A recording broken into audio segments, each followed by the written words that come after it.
Pa, hari ini hari jadi Aulia yang ke-20.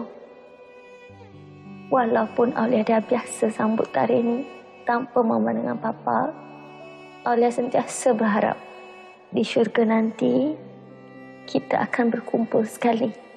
InsyaAllah.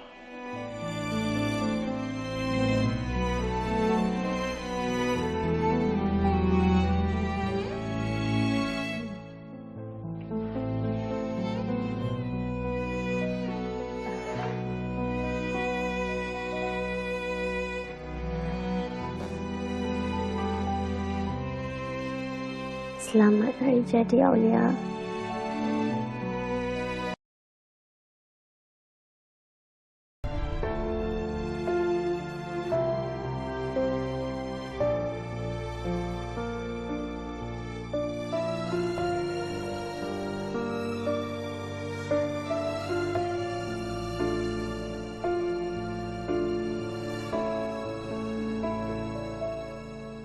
Kau rasa ni petanda apa lah untuk aku?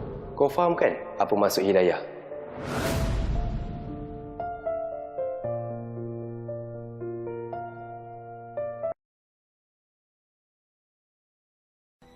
Noah, awak tahu tak?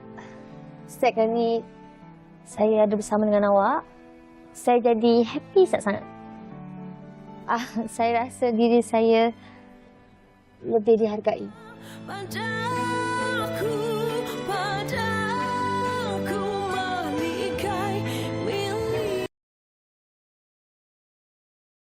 Sebab dia bukan Islam lah.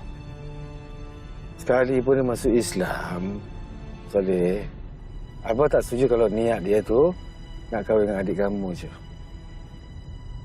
Ingat Soleh,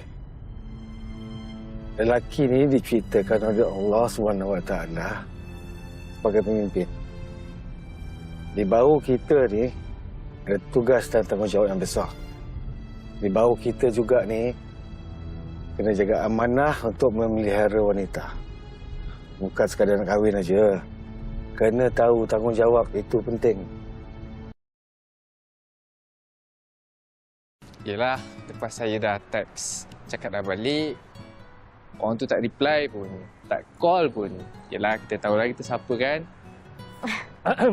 Yelah, betul lah tu. Berbual lah korang kan. Memang saya tak ada dekat sini.